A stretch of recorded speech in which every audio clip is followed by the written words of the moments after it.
हमारे साथ प्रख्यात लोक गायिका और पद्मश्री मालिनी अवस्थी जी हैं। मालिनी अवस्थी जी, मुक्ति गाथा आखिर क्या मतलब है इसका?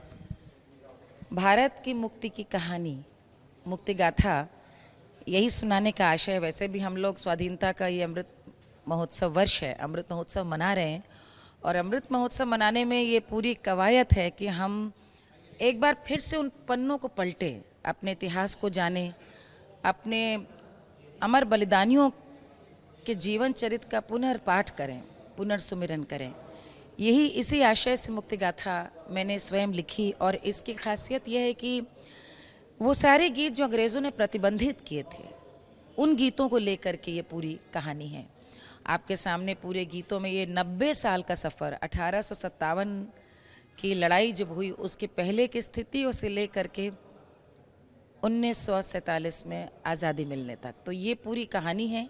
और लखनऊ से हमारे सारे कलाकार हैं। इसमें आपको अच्छा ये लगेगा कि संगीत की सारी विधाएं सब हैं इसमें ठुमरी भी है, गज़ल है, लोकगीत हैं, तो उसमें रसिया भी है, फाग भी है, कजरी भी है।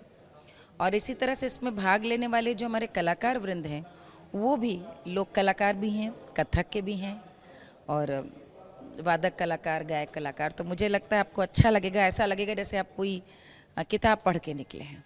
यही सवाल मेरा है, चूंकि आपने कहा कि मुक्ति गाथा एक संघर्ष की कहानी है, उस समय का संघर्ष, और अंग्रेजों ने इन गानों को प्रतिबंधित भी किया था। तो ऐसे में अब जब आम लोगों को जोड़ने के लिए ये कवायद क्या केवल यहाँ तक सीमित रहेगी या और भी अभी आप कार्यक्रम करेंगे? नहीं, ये हमने इसकी शुरुआत तो दरअसल बनारस से की थी और हमने लखनऊ में इसको किया अभी पिछले महीने, जिसमें माननीय योगी जी, हमारे महामहिम राज्यपाल आनंदीबेन पटेल मैम और माननीय दत्ता जी वगैरह सब लोग उस कार्यक्रम में आए थे। उसी के क्रम में हमने सोचा कि इसी समय दिल्ली में भी करें। हम जो ये पूरा सप्ताह है 9 अगस्त से 15 अगस्त तक का, दिल्ली में मंचन के बाद कल इसको मेरठ में कर रहे हैं हम, 15 अगस्त को कानपुर में कर रहे हैं। ये सब क्रांति के गढ़ रहे, मेरठ, कानपुर। और ये चूँकि बड़ा प्रोडक्शन है, खर्चीला प्रोडक्शन है, जहाँ जहाँ बुलाया जाएगा हम ज़रूर जाना चाहेंगे। आखिरी सवाल, आज़ादी के अमृत काल में हर घर तिरंगा अभियान की शुरुआत की जा रही है।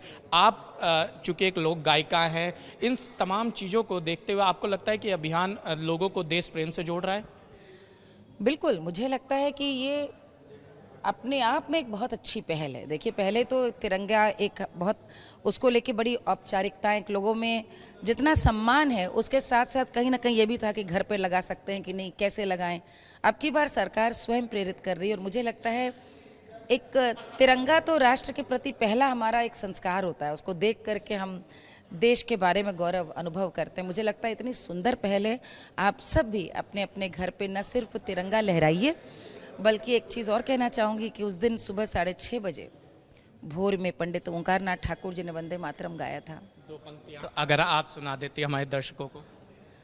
वंदे मातरम, वंदे मातरम, सुजलाम सुफलाम मलयज शीतलाम शस्य श्यामलाम मातरम, वंदे मातरम।